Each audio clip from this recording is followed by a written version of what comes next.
पहली बात तो ये है कि हुकूमत ने पीटीआई के किसी सेनेटर का वोट नहीं लिया। जो कह रहे थे ज़रका या फैसल सलीम या वो 4 सेनेटर गायब हैं, 2 गायब हैं। हुकूमत ने किसी सेनेटर पीटीआई के किसी सेनेटर का वोट नहीं लिया। हुकूमत ने जेयूआईएफ के सेनेटर्स के वोट लिए हैं, वो जेयूआईएफ ने बतौर जमात सपोर्ट किया। पीएनपी मैंगल के वोट लिए हैं। अब उस हवाले से कानूनी पोजीशन ये है कि बीएनपी मैंगल के 2 सेनेटर्स जो हैं वो मौजूद हैं। दोनों ने वोट डाला है। इसका मतलब बीएनपी मैंगल की पूरी पार्लिमानी पार्टी ने इसको सपोर्ट किया। उन 2 में से कोई एक पार्लिमानी लीडर होगा और एक वो होगा ना। आपको जब दोनों ने सपोर्ट किया है तो वहाँ 63 ए या डिफेक्शन की कोई क्लॉज़ लगती ही नहीं है। और सरदार अख्तर मैंगल साहब तो कौमी असेंबली से इस्तीफा दे चुके हैं। वो पार्लियामेंट में मौजूद ही नहीं है, तो वो पार्लिमानी लीडर खुद तो हो ही नहीं सकते। पहले अपना इस्तीफा वापस लें। तो इसलिए उस वो वोट लेने में भी कोई कानूनी हिचकिचाहट नहीं थी कि आप कहें कि जी वो वोट लेने से कोई डिफेक्शन क्लॉज़ लग गई है। कोई डिफेक्शन क्लॉज़ नहीं लगी। तो इस तरह हुकूमत ने अपने नंबर सादा और क्लीन वोटों से पूरे किए हैं। कोई डिफेक्शन किसी की वफादारी नहीं खरीदी गई। कोई पीटीआई के किसी सेनेटर का इस तरमीम के लिए वोट नहीं लिया गया। तमाम पीटीआई के सेनेटर्स पीटीआई के साथ मौजूद हैं और किसी ने भी इस तरमीम के हक में वोट नहीं डाला। तो इसलिए एक तो ये जो चल रहा था कि जी 4 सेनेटर उठा लिए, 2 की फूफी उठा ली, 2 का भाई उठा लिया, 1 की नानी उठा ली। तो ये सारे का सारा जो था वो एक झूठा बयानिया निकला। और क्योंकि अगर एस्टेब्लिशमेंट ने या हुकूमत ने सेनेटर्स उठाए होते, तो आज उनके वोट ले लेते। वो उन्हें चिड़ियाघर में रखने के लिए तो नहीं उठाया हुआ था, वोट लेने के लिए उठाया हुआ था ना। तो अगर वोट लेने होते तो ले लेते। मेरे ख्याल में ना हुकूमत को उनके वोटों की ज़रूरत थी और ना हुकूमत ने उनके वोट इस्तेमाल किए हैं। अब जो लोग ये सोच रहे थे कि इसमें वफ़ादारियाँ खरीद कर इस तरमीम को पास किया जाएगा, तो इस बुनियाद पर कल इसको सुप्रीम कोर्ट में चैलेंज करेंगे। जैसे कि अली ज़फ़र साहब ने एक खत दिया भी सेनेट के चेयरमैन को कि अगर हमारे किसी बंदे का वोट इस्तेमाल किया गया, तो वो गैर आइनी होगा, हमने बड़ी हिदायत जारी की है। हालाँकि 63 ए की जो नज़रसानी में इस चीज़ की इजाज़त हो गई हुई थी कि वो वोट डाल सकते थे, बाद में नाअहली होनी थी।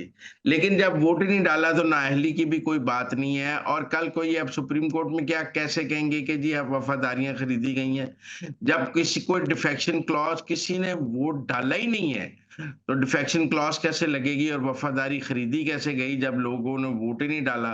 तो मेरे ख़्याल में एक बड़ी क्लीन सी तरमीम हुकूमत ने वो मंज़ूर की है जिसमें किसी की कोई वफ़ादारी नहीं खरीदी गई। कोई वोट नहीं खरीदा गया, सब लोगों ने अपनी जमात के मुताबिक वोट डाले हैं। बाकी जो 4 आज़ाद सेनेटर हैं, फैसल वाडा, अनवारुल्लाह काकड़, मोहसिन वो नकवी वगैरह, वो तो वैसे ही हुकूमत के साथ थे। उनके तो वो आज़ाद सेनेटर्स का तो कोई इश्यू नहीं है। बीएनपी मैंगल के सारे पार्टी ने वोट डाल दिया है। जेयूएफ के पांचों सेनेटर्स ने वोट डाला है। उनका जो एक सेनेटर गायब था वो भी आज मौजूद था और उसने भी पार्टी पॉलिसी के मुताबिक वोट डाला है। तो मेरे ख्याल में एक तो ये तरमीम अब सुप्रीम कोर्ट में इस बुनियाद पर तो चैलेंज नहीं हो सकती कि कोई वफादारियां खरीदी गई हैं या कोई ऐसा किया गया है।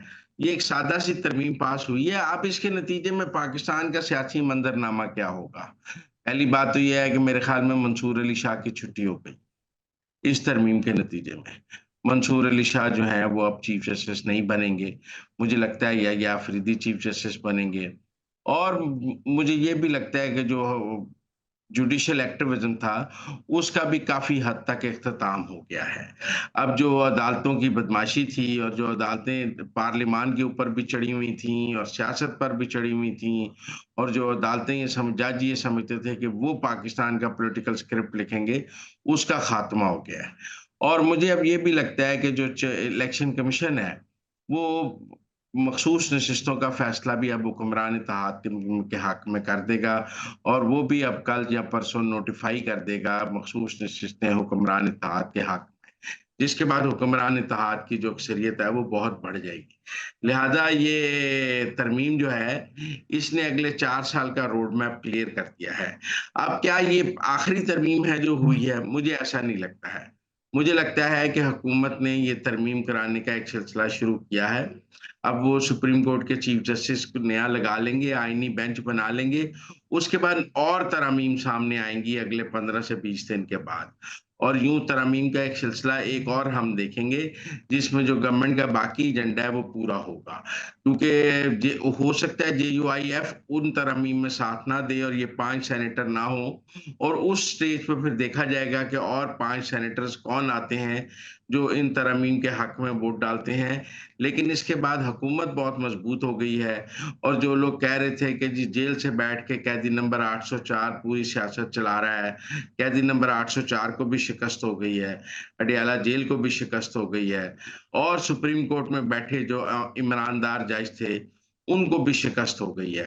हुकूमत को बहुत वक़्त लगा है, ये बात दुरुस्त है, हुकूमत ने बहुत टाइम लिया है, लेकिन हुकूमत मौलाना की मर्ज़ी से ये तरमीम करना चाहती थी, ताकि आगे इसको अदालतों में चैलेंज हो तो इसकी सियासी और अखलाकी साख पर सवाल ना उठाया जा सके।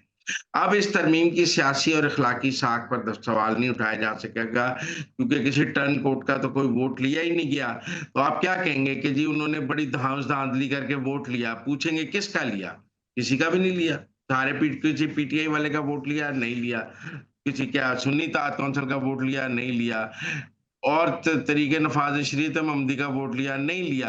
तो फिर किसका वोट लिया? हुकूमत ने अपने वोटों से ये बात पूरी कर ली। तो मेरे ख्याल में ये एक हुकूमत की बिलाखिर एक बड़ी फतह है, जिसके नतीजे में हम ये कह सकते हैं कि अगला निज़ाम जो है अगले 4 साल ये निज़ाम चलेगा और ये हुकूमत चलेगी। और इसके साथ-साथ जो इस हुकूमत को गिराने और इस निज़ाम को गिराने की जो साज़िशें थी, वो भी नाकाम हो गईं। और मुझे लगता है जो सुप्रीम कोर्ट के अंदर ईमानदार जजेस की एक लॉबी थी, वो आज शिकस्त खाई है, और वो लॉबी अब आपस में बैठ के देख रही होगी उनमें से किसने इस्तीफ़ा देना है और किसने नहीं। वैसे मैं समझता हूँ मंसूर अली शाह मुकाफ़ात अमल का शिकार हुए हैं। उन्होंने लाहौर हाई कोर्ट में सीनियॉरिटी का असूल खुद तोड़ा, जब उन्होंने जस्टिस आलिया नीलम को चीफ जस्टिस लगाया और वो तीसरे नंबर पर थीं। शुजात अली खान और बाकिर नजफ़ी को इग्नोर किया। उस दिन उन्होंने अपने खिलाफ दरअसल एक केस बना लिया कि अगर लाहौर हाई कोर्ट में तीसरे नंबर वाला चीफ जस्टिस बन सकता है, तो सुप्रीम कोर्ट में तीसरे नंबर वाला चीफ जस्टिस क्यों नहीं बन सकता? इस तरमीम से एक हाई कोर्ट से दूसरे हाई कोर्ट में केस भी ट्रांसफर हो सकेगा।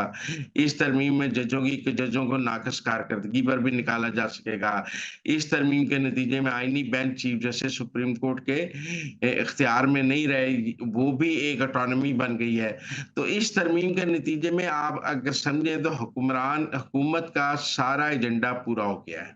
वो जो मौलाना कह रहे थे कि हमने साँप का डंग निकाल दिया है, उन्होंने पता नहीं कौन-सा डंग निकाला है।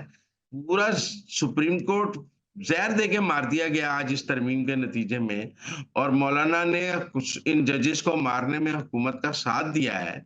तो मुझे नहीं समझ आई कि उन्होंने क्या क्या निकाला है इसमें से। बहरहाल अगर इमरान खान के मिलिट्री ट्रायल वाली कोई शिक निकाल दी गई है, तो वो अगली तरमीम में दोबारा शामिल हो जाएगी।